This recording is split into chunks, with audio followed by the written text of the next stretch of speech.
Here we go. Good evening, UK Crime Book Club. I am thrilled to bits to have Alex Gray with me, co-founder of Bloody Scotland, massive author. Delighted. Hello, Alex. Hello. It's lovely to be here, part of the UK Crime Book Club. This is fab. Hello, everybody. So we've got, before we even get started, we've already had some questions and comments. So I'm going to start with the reason I've just made you run up the stairs. Tony Millington loves how you display your books. So it's a good place to start. Look at that. Yeah, well, this, when we bought this house 32 years ago, it was a bungalow with a huge, big floored loft. And we realised there was a great potential to do a loft extension. And it's a huge loft extension, but it's my study. So I really am the artist in the garret.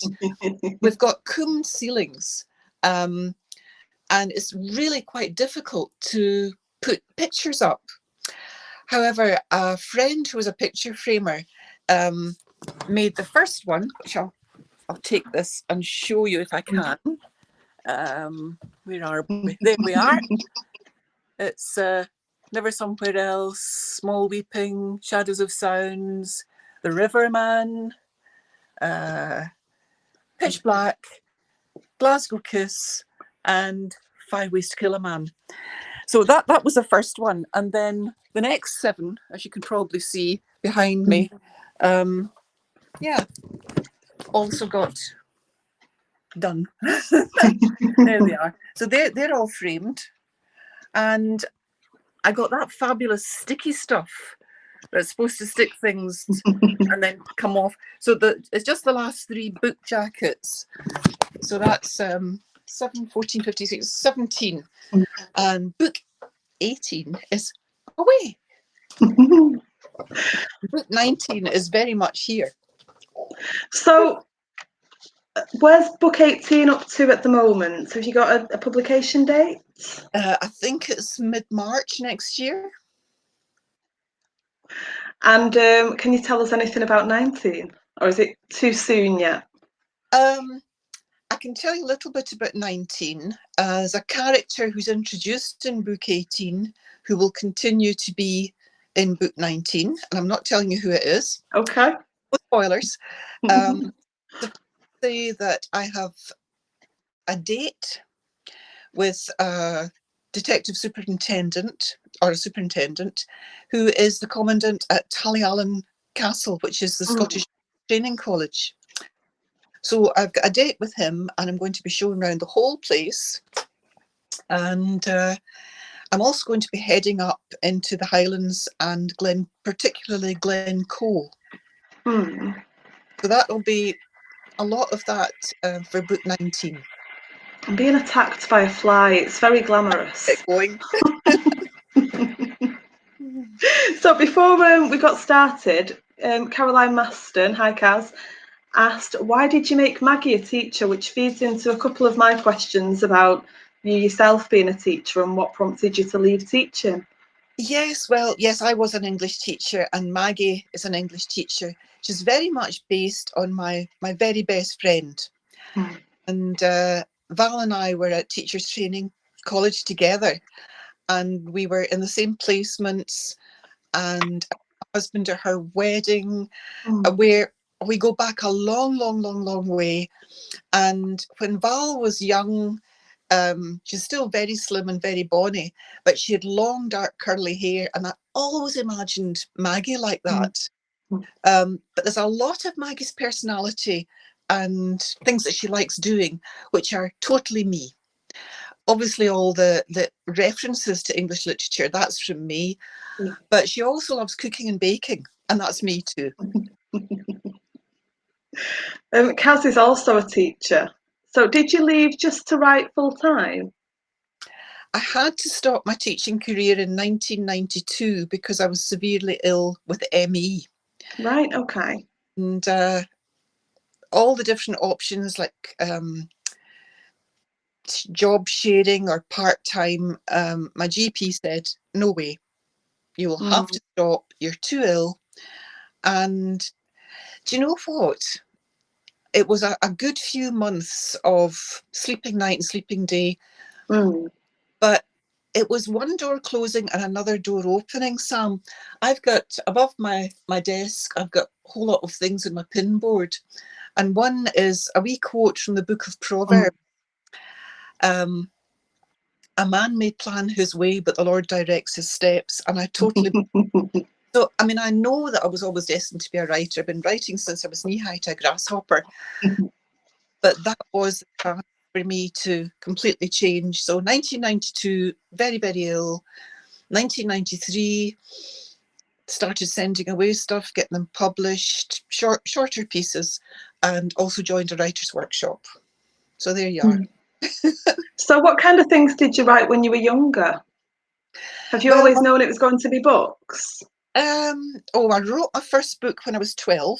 It was a book about a pony, of course. I was horse daft at that age. And I remember writing it in the summer holiday up in the island of Mull in my uncle's cottage. And again, it was in an attic. Isn't that funny? Because Uncle Andrew's house, you got up this tiny wee ladder and you had a very, very low ceilinged attic. I mean, you had to crouch down. Even my big sister and I crouched down and you were sleeping there. It was almost like being birthed in a boat. But I would go up even on a hot day and I wanted to write my story. But my first publication actually happened 3 years before I was 9. And I had a letter or a feature or something in the Bunty comic. Anybody out there remember the Bunty comic? And I got a Bunty scarf. I wish I'd kept it. Oh no! No idea what happened. Probably the moth got it. But anyways, so no, I've been writing, I think, practically all my life. My primary 4 teacher, when I was 8 years old, told my mum and dad at a parents' night, she's going to grow up to be an author. Her words, not mine. So there you are. Insightful. That's getting to know your class really well. I love that. We had a message from Mo Macquarie, who says hello to you from the Isle of Skye and she hopes you're well. Hi Mo. We've got a few questions on the stream already. Kaz says hi Alex and Sam. Hello Caroline. She says you wrote a novel based in an opera house musical. People, are you musical by nature? Yes, very much. Singing was a very big part of my life, and for about 20 years I sang with one of the major You're one of the founder members, weren't you? I was a founding member of the Battlefield Band, which was a folk group. But then I went on to sing choral music with the City of Glasgow Chorus. So I've actually sung in Edinburgh's Usher Hall with Jose Carreras. I've sung in the Royal Concert Hall with Leslie Garrett, and I've sung in Chartres Cathedral. I've had a wonderful, wonderful time. However, 12 years ago, I had a thyroidectomy. You can't see the scar now because it's all tucked in all the aging lines. And I was unfortunately one of the statistics 1 in 100 where the vocal cords would be affected. So the quality of my voice is nothing like as good as it used to be. It's a wee bit thin and reedy. Right. But so music was a big thing. And I love singing things like Zadok the Priest and the Hallelujah Chorus. It's just absolutely brilliant. Absolutely brilliant. Loved it. And of course, the one that you're referring to, the third book in the series, Shadows of Sounds, I had been in Glasgow Royal Concert Hall on the stage a lot. I mean, a lot. And I knew backstage well. However, when I went as a writer to research the whole place, they took me into bits I'd never been before, underneath the stage. And you had this very, very dark, fairly creepy place. You could imagine the water dripping down and great big banks of metal containers with so many thousand volts. And I just thought, I've got to find a body here. It was terrific. It was great fun. Enjoyed doing that. Yeah. Do you do that a lot? Do you go to places and think, I could fit, how Oh, many bodies could I fit in that shed? totally. I don't go about looking for places necessarily. I think I just see them and think that's a great idea. But sometimes, I mean, Ian Rankin will say the same, sometimes you use a place and find that a real life murder's happened there. Wow. My first book, Never Somewhere Else, took quite a few years to write, quite a few years to get the first book published. So you can imagine that when I wrote the opening part of that book, it was, a good number of years later before the public was going to see it. And my very first murder happened in a lane, West George Lane in Glasgow. And in the intervening time between me writing it fictionally and the book being published, there was real murder there. Yeah. Yes. And it's funny, life has a habit of cropping up and imitating art, and you think, I wrote that. And there you are. We've had another author this week mention that she's had similar things happen. There's always something when a books are released. It's funny, isn't it? Yeah, funny. Going back to the one in the concert hall, I had invented a really good name for one of the staff, one of the admin staff in the concert hall, and I just invented this name. And the day of the launch, I was getting lots of photo calls at the concert hall, and this chap came up to me and he said, "I've worked here for 6 weeks, and you've got a character named after me." And I'm thinking, wait a wee minute, son, I wrote this 2 years ago. But that was just such a coincidence. Yeah. How did he feel about a character having the same name? Oh, happy. That's good. That's very fortunate. Yeah. Sandra Blair Cobain says, "Loud and clear, guys." Thank you, Hi, Sandra.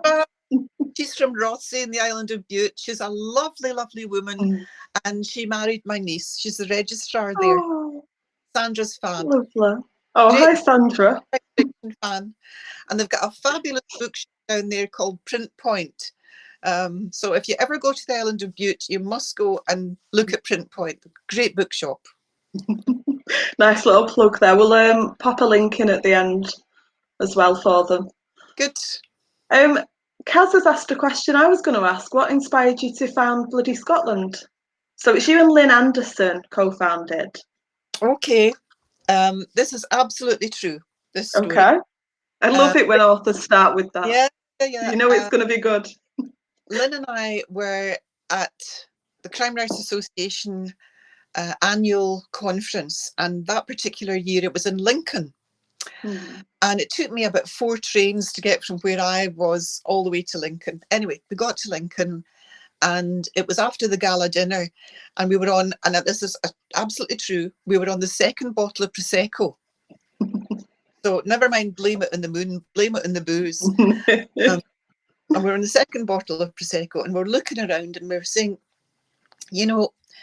there's so many of us come down to England, south of the border, to Harrogate, different crime festivals. Do you know what I think? Given the number of really, really good crime writers we've got north of the border, we should have our own crime festival.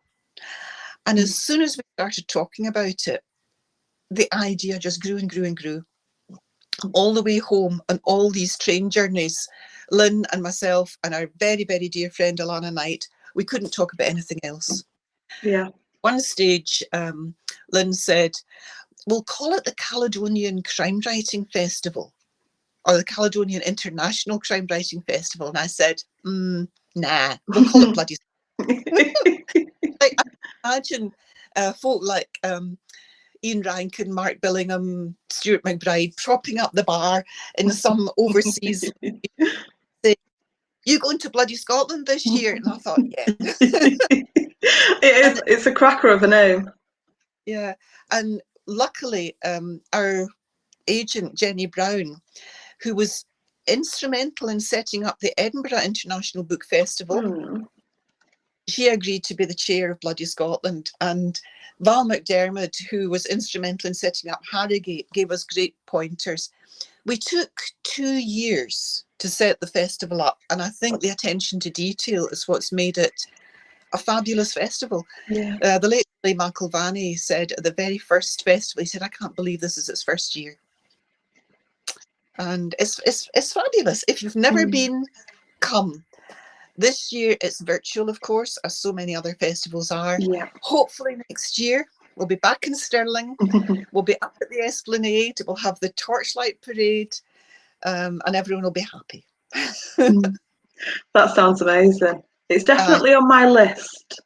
I did plan to visit some places this year, and obviously it's not happened. So have you got ideas already for, or is that, are we jumping the gun? Should I not ask that for the next? Don't ask. Move on. So Facebook user, so I've just got my phone here as well so I can see who the questions are from, and I still can't. Hi, Andrew Davis, who says hello. Kaz wants to know, do you keep a character Bible so you get all their traits correct across multiple novels? I probably should, and no, I don't. I don't. It's up here. So if the Alzheimer's gets me, bye, Lorimer. We'll have to get somebody to sit and take notes. I tell you what I do sometimes, though. If I bring back a character that I haven't used for loads and loads and loads of books, and I can't remember details, I'll simply look up the book. For example, I brought a detective called Neil Cameron in from the really early books to join Lorimer in the major incident team in Govan. And I couldn't remember his eye colour, for example. So off I went. If you got the books, you should know. But no, basically, I just pull up here. I find that really amazing. I know you'd already told me the answer to that, so I feel like I'm just going over our off-screen conversation from last time, but I just find that fascinating. I can barely remember what I had for lunch today. Me too. Just the important stuff. Yeah. Andrew Davis also says, what's the longest you've taken to write a scene? It's just taken 3 hours to write 141 words in a death scene, and it's drained him. I really don't know, but I do empathise with this idea of something that drains you. In The Riverman, which is the 4th book in the series, there's a moment fairly early on in the book where a woman has to identify her husband's body in Glasgow mortuary. And I found that harrowing to write. And I sat at my desk there and I sobbed. I absolutely howled. And I could hardly see. And I came downstairs and I said to my husband, I need a cup of coffee. I need a cup. He said, what's the matter? And I told him, and he said, they're not real, you know. And I said, I know.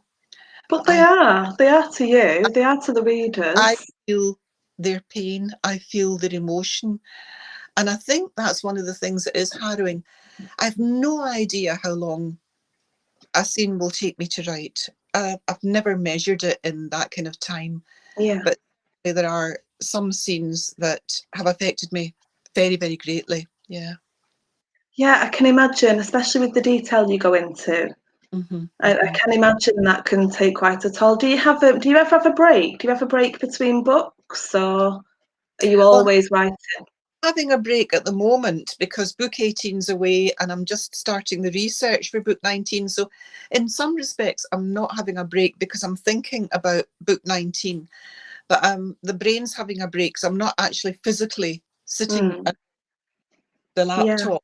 When the first lines come into my head, you know, I'll get there, but it's the scenes I want to see. And I want to be there. As our friend Alana Knight says, you've got to walk the paths and touch the stones. So I'm desperate to get up to Glencoe for a couple of days and just be there and feel the intense, rather spooky atmosphere. Well, you, Alana and Lynn also have another project, don't you? Yeah, we're called Femme Fatale. Love it. Love it. I was speaking to Alana this morning. She is the most amazing woman. Alana Knight, MBE. She got an MBE for Services to Literature a few years ago. I think she's the most prolific author I know. She's been published for well over 50 years. She's now 97. She's just finished, was it her 80th or 81st or 82nd book? I don't know. Wow. She is one of my hugest inspirations. She's just a wonderful person. Somebody in New Zealand complimented me on being past book 18 into 19. I'm thinking, that's nothing. Think about that. She's brilliant. So no, the three of us have had some good fun together. I love that. So nice. TG, who is author TK Gearing, has said, will I ask her favourite question, which is, have you ever fallen in love with any of your characters?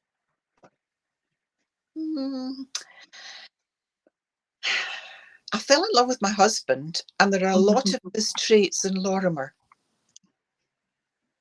I think that's as much as I can say. Not in love with Lorimer, but there are some of my husband's traits that are very lovable, and Lorimer shares them.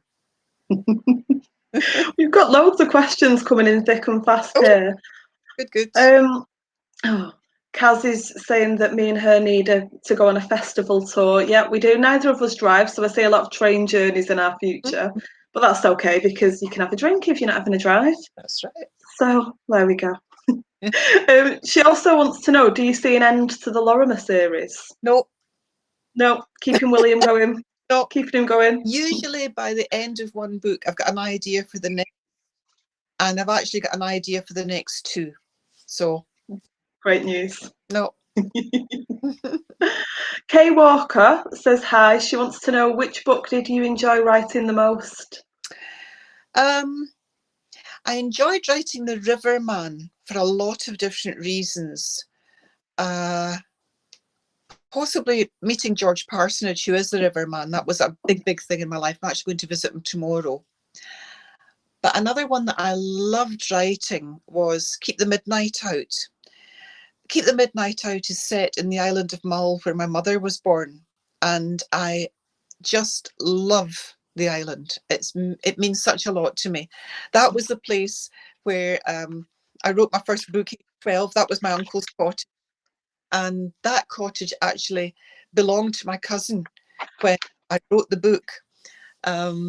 So there are real places. I just loved writing that. And that was, I do so many different things with different books. And that one was good fun to do because I actually had two stories going on, or two storylines going on. There was, it was 1995 and 2015 were the two time zones. So you saw Lorimer as a very young cop involved in a murder investigation that was never solved. And then 20 years later, he's on holiday at the cottage and a body's washed up on the shore. And there's something about the body that sparks a memory. So I had great fun using both these time elements, but basically because it was Mull, I just loved it. Yeah. So how has growing up in Glasgow affected how you write about it? I think greatly. At the very beginning, the first book set against the Glasgow art world.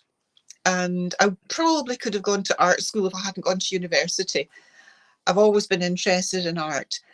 And for me, growing up, Glasgow was a very vibrant place, full of culture, music, entertainment, opera, musicals, cinema, art, all sorts of things, fabulous galleries. Kelvin Grove is just amazing. And so many books seem to reference Glasgow as just being the East End, the wrong side of the tracks, or part of the East End, and the shabby, nasty, gang-ridden bits. And I wanted to kick against that and say, that's not my Glasgow. My Glasgow is a multifaceted city. It's got so much going for it.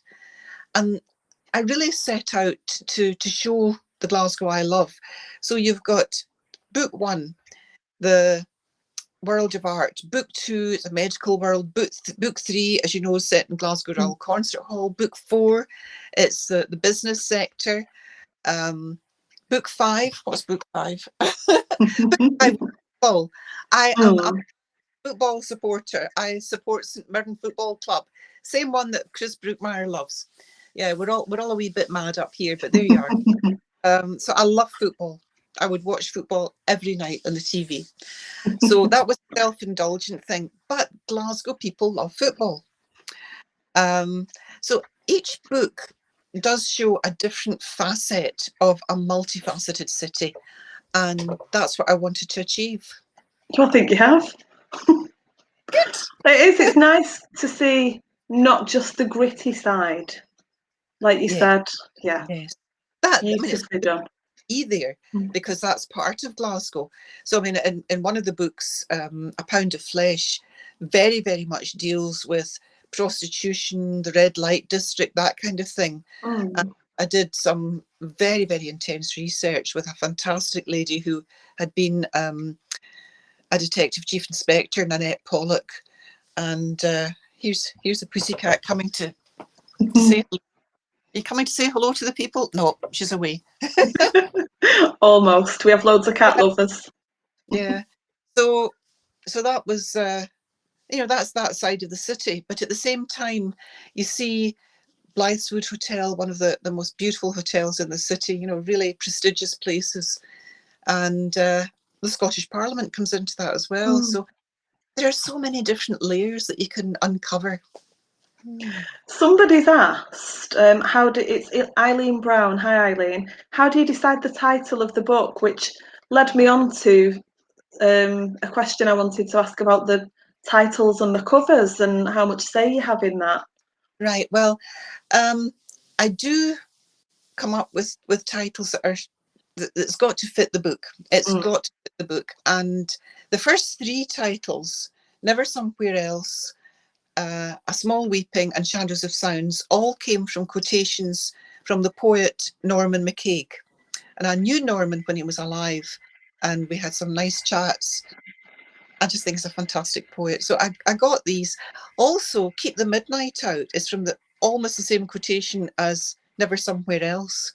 It's from a poem called Hotel Room 12th Floor. Really interesting poem that I used to teach to a senior level. And it was when Norman was over in New York and he was in this high-rise skyscraper in the middle of the night and he couldn't sleep because of the noise. And this quotation was, "The frontier is never somewhere else, and no stockades can keep the midnight out." And it was just this image of civilization not being very, very far beyond the Wild West. And I thought, fantastic image. So from that one quotation, I got two titles. Glasgow Kiss came very quickly because I wanted to use Glasgow and I could use it on two different levels. Pitch Black was quite hard to find because I didn't really want too much of a football cliche. When Shadows Fall really came a wee bit from reading The Wasteland. Val McDermott's got all the best quotes from T.S. Eliot, but that was a wee bit when shadows fall. And the next book that will be published next year, it's going to be called Before the Storm. But originally it came from the Book of Job, chapter 37, I think verse 9, and it was one of the American translations. And I think it said, "From the south comes a storm and the cold wind comes from the north." And I thought it just summed up what I was trying to say. But they've changed it a wee bit to, sometimes we go backwards and forwards, my editor and I. And before the storm was suggested, and I said, yeah, that's right. sometimes a working title just simply remains the real title. For example, The Swedish Girl was just a working title, but they liked it. And The Stalker, again, was a working title, and they liked that. So it's got to fit. It's got to fit the theme of the book. It's got to fit the idea of the book. Yeah. And how about the covers? Do you have a say in the covers? Yes, I've got to approve the cover, and I've approved. Oh, I've been so lucky. My covers are fabulous. They are. They really are. The one I'll have to show you. This is really quite funny. Where is it now? Oh, there you are. The Darkest Goodbye. Can you see The Darkest Goodbye? I can. Right. Originally, this was a derelict building, and I said to the art department, there isn't a derelict building in the story. It's an old farmhouse. So they put curtains in the window and smoke out the chimney. Clever people. Very clever. So that was funny. But generally, I've been so lucky. I really think my covers are fab. The one for When Shadows Fall, I just think that's brilliant. It's And beautiful. the Stalker comes actually from a particular description in the story where Maggie is being driven down from St Andrews towards Edinburgh, and an East Coast har comes in. I don't know if you know the word har, Haar. I think it's a Scandinavian word, and it's with the mist pulls in, and everything's very spooky. And the art department just cracked that. It's a fabulous cover. Wait, I'll show you it. It's really, I really like that. Where are you? There's just. Can you see it? The Stalker. If you zoom out a little bit to the left, up a bit. Up a bit. There you are. There we are. That's it. Yep. That's it. Yeah, I think. Sideways, but yep. Anyway, you can always look it up on Google. But no, I'm really happy. I've been so lucky. I've got a fabulous publisher, and I've been with them since the 4th book. And the first book was published by Canongate in 2002. And it was the same year that Jan Martel won the Booker Prize with Life of Pi for Canongate. And Jamie Bing, who owns the company, decided that he wouldn't continue with his crime imprint, but he would continue with literary fiction. So he said, don't worry, I'm sure you'll find somebody else. So for the next 2 books, I was with Alison and Busby. And it was David Shelley who was my editor. David was headhunted and has climbed the ladder steadily. He is now the Chief Executive Officer of Hachette worldwide. Quite a climb. And I'm his longest standing author. I love the little victory dance. Happy dance. Yeah. Eileen Brown says she loves your books, especially the mystique. Where does that come from? Especially the mystique. Where does it come from? The mystique.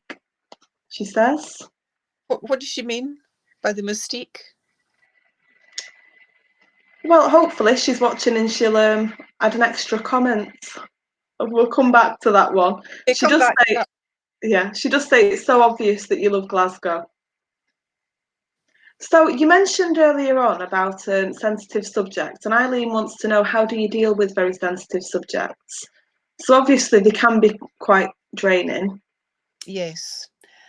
I talk to real experts in their field, and When Shadows Fall involves 2 themes. One's retribution and one's redemption.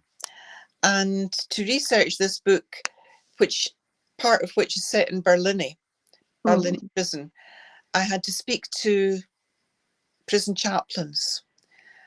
And I'm dealing with a fairly sensitive subject there. Yeah. The attempt to rehabilitate serious offenders.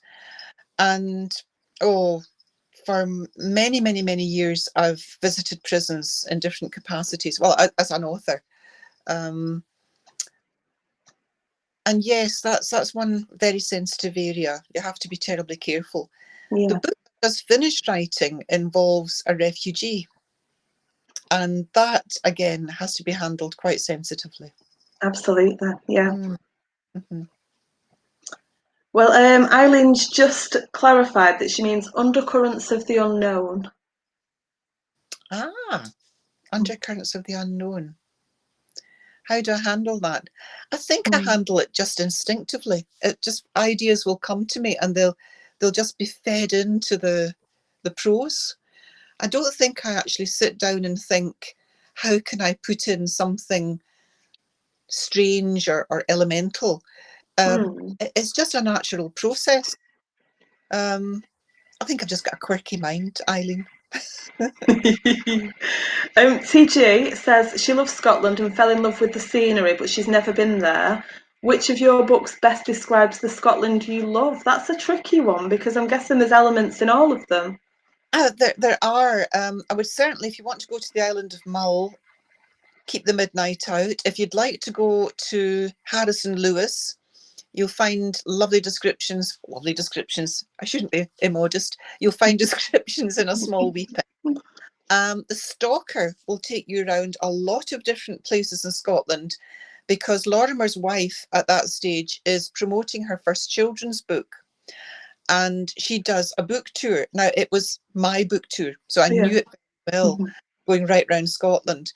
And while I was writing The Stalker, I was preparing for and recovering from surgery and couldn't get about. So it was all my memories of going around Scotland. Yeah, I just love it. I just love it. There's one book, The Bird That Did Not Sing, that opens out in the Drimmen countryside. Now, which one? Only the Dead Can Tell. No, is that the one? No. Oh, The Stalker. The Stalker, there's a passage that I loved writing that takes the reader over Stocky Muir and a place called Queen's View, which is one of the most beautiful, beautiful views in the whole of Scotland. It's glorious, and it's not very far from where I live. And we travel that road a lot between our home and my daughter's home. And in fact, the village of Kippen, which features in The Stalker, you know, I know it so well. And yeah, I think that's a lovely bit, Stirlingshire countryside. Which leads me to another question that I wanted to ask you, which is, do you have a favourite relationship between some of the characters that you've written? Well, obviously Lorimer and Maggie. I've been married for a very, very, very, very, very, very, very, very, very long time. Wonderful man, and I'm married. A lot of crime novels don't have their protagonist happily married, which is quite sad. You find people with chips on their shoulder, alcoholic problems, divorced, going through troublesome relationships. And these things are real and they happen, but it's not an experience. And I'd met so many senior police officers who are happily married, and I think I'm actually bucking the trend, having had, you know, Lorimer and Maggie together and happy. They don't have any children. She can't have children, sadly. She had lots of sadnesses in the past about that. I also like the relationship between Professor Solomon Brightman and his wife, Dr. Rosie Ferguson. And in the very first book, you see Solly, who is he had been a Londoner. He came up to Glasgow to teach in the university, and he's a Jewish psychologist. He's fairly shy. He's squeamish. He hates blood, and he and Lorimer. He meets Lorimer and he meets Rosie at a crime scene. You couldn't get two unlikelier characters. Rosie, who cuts up people for a living, and Solly, who really doesn't like that kind of thing. Yeah. I just loved putting the two of them together. Yeah, It's just such fun. Rosie is very much based on a lady who's recently retired as the Irish state pathologist. But she is a Glaswegian, Dr. Mary Cassidy. And Mary actually was here last week taking part in a 3-part documentary about her life that's going to be on Irish TV and will probably be sold to BBC as well. So they were actually here in my study, masks, etc., sanitized. Yeah, filming a bit of that. It's good fun. So that was Sounds it. Well, that's where Rosie came from, and I actually saw Mary perform a postmortem way back then. Wow. But how was that to walk into? Was it anything like you expected? I don't want to kind of glorify, obviously it's a sadness for somebody there. No, dead bodies, when they've come out of the refrigeration and they've been dead for a while, don't look like people. Okay. There's a waxiness to them that almost makes them look like dummies because of colour. Because, when you die, the blood goes down, right? So the blood will actually sink. Gravity pulls it down. So it wasn't actually like looking like a real person. It was looking like a model. Right. And I was absolutely fascinated. I did higher biology, so I was used to dissections and stuff. But anyway, I was fascinated by it. I wasn't in the least bit squeamish. However, the next day, I was in the swimming pool, swimming up and down, and I had an overwhelming sense of my own mortality. Right. It was just a fascinating thing to have seen. Now, with health and safety being the way they were, no way would I get to see that. Yeah. But I'm glad I did then. It sounds like a memorable experience, which leads me to one of my favourite questions. What have been your most memorable moments so far as an author? You must have had thousands of them. I think it was after the first Bloody Scotland, standing, looking at all the invited guests and thinking, I did this. And then last year when we were in the Church of the Holy Rood and we were waiting for the announcement of the McIlvanney Prize, and I just looked round and I thought, I'm so proud of this. So I think that was a huge achievement. I'm just, obviously the thing that you're most proud of in your life will be your children and grandchildren now, of course. But that to me was a big achievement. At the moment, I'm in the short list for the Crime Writers Association Dagger in the Library. Yeah. And that's been a big achievement. I always wanted to get onto the short list. So that's been good. Yeah. Good. We always get such good answers on that and such very different answers as well. You're an interesting bunch, crime authors. Oh, we are. Definitely. Eileen Brown has asked, is there a book that you would never be without? Yes. The Bible. Good answer, fast answer. Absolutely true. Yeah, read it every day. And how about any authors? Are there any other crime fiction authors or anyone that you'll kind of buy the book without even looking at the blurb, without even finding out what it's about? I'd buy anything by Louise Penny, Canadian crime writer. I would buy anything by Louise. I think she's a fabulous writer. I've loved every single word that she's written. Yeah. That's really lovely. What was the last book that you read? Do you read when you're writing or do you avoid reading? No, I read when I'm writing. I'm able when I'm writing. It's as if I've got blinkers on. And other things that I'm reading don't affect me at all. In the creativity process. The last book, I've not long finished reading it, is called The Less Dead by Denise Mina. And Denise has been, she's been such a support. The very first time I met her, way back in 2002, before my first book was published, I was asked if I wanted to be in a television programme. And it was Val McDermott and Denise Mina and little me, who was complete unheard of. And they were so generous and so kind and supportive. You know, you've got to get an agent, you've got to join it. And when my book was published and launched, Denise came to the launch with this beautiful bunch of apricot coloured roses. Oh.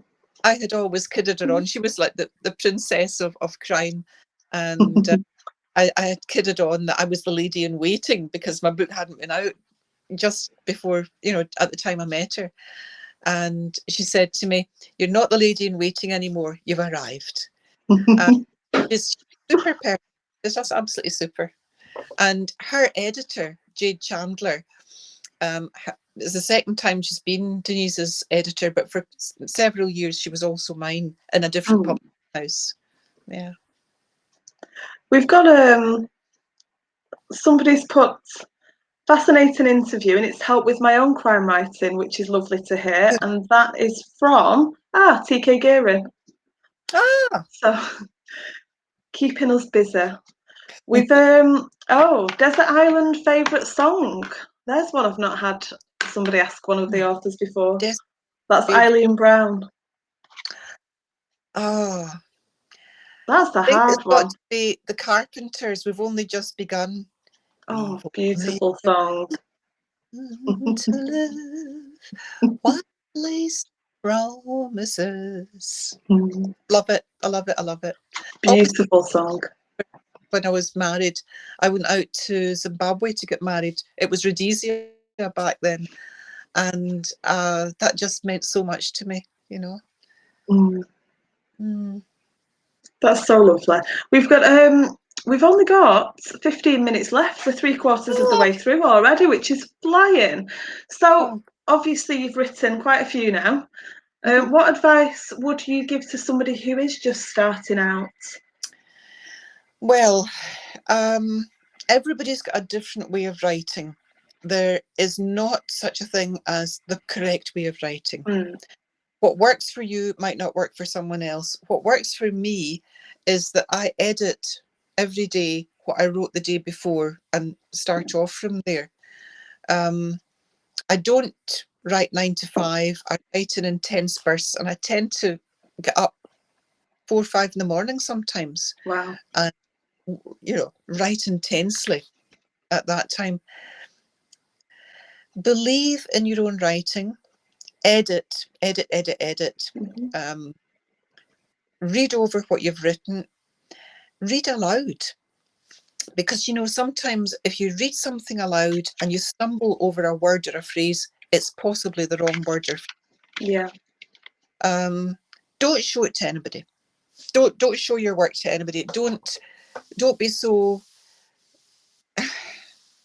scared about your own work that you feel you've got to share it early on. I think and don't talk about it, because if you talk about it, you're telling the story verbally to somebody. Live the story, write what you want to write, and take advice from people who've been published. If you want to ask questions, persevere, be patient, practice, and don't expect it to happen overnight. I mean, it took maybe 3 years to write the book, and at least as many to get it published.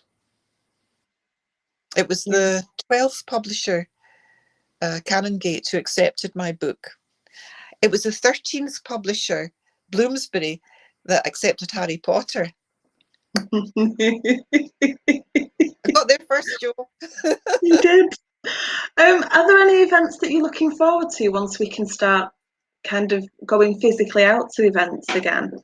Well, I think I'm really looking forward to having my book launched, because I just missed the hardback launch in March because of COVID.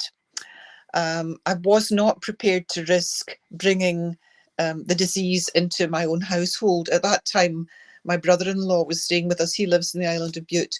He was staying with us because he was undergoing 2 lots of radiotherapy, and I just could not do that. So I said, no, I can't have the launch. And almost immediately, I think Waterson's closed down all their launches. Yeah. Hopefully, all things being equal, we'll have a paperback launch on the 12th of November. and my editor and some of the marketing girls will come up, and then we'll have a super party, and then I'll go hopefully on a book tour, a bookshop book tour around Scotland, and that's what I'm looking forward to. We've got people asking if you're planning to visit anywhere outside of Scotland. So Eileen Brown asked about Ireland, I believe. Yeah, she did. And I'm in Manchester. Caroline's in Leeds. She's asked the same. Yeah. Well, I'd love to go to Noirland. I really would. I'd love to go to Noirland. That was great. Last year, of course, I went as far away as I possibly could. I was an international guest of honour at the first New Zealand Crime Writing Festival a year last. Wow. That's quite a way to go. What was that like? Quite a way to go. And I was supposed to be in quite a few places down south and locally this year, which didn't happen. Obviously, yeah. But that's okay. Yeah, I'd love to go to Noirland. And I really would have liked to go to Iceland Noir again in November, but I just don't want to go on a plane. Sorry, I'm being attacked by a fly. No, I agree with you on the flying at the moment, the idea of it. Yeah. I want to pick anything up, and I find wearing a mask for any sustained length of time makes me a wee bit gaspy, you know? Yeah. Yeah, hopefully we'll see some drops in cases and we'll be able to actually go and do things again. And if we get a vaccine and we can actually live a bit more normally. Yeah. But yeah, it would be nice. What has been good about this is that it's made you concentrate on the things that are really important. Yeah. I would definitely agree with that. Yeah. Yeah. So the study that you're in at the moment, that's where you write. Mm-hmm. And I know you gave me a little tour when we were doing our promo, and we saw another wee tour. I do. I want the police tape and the quotes. Here's the pin board above my desk. So I don't look out a window when I'm working. I look at the pin board. And here's one of my favourite cartoons. Can you see it?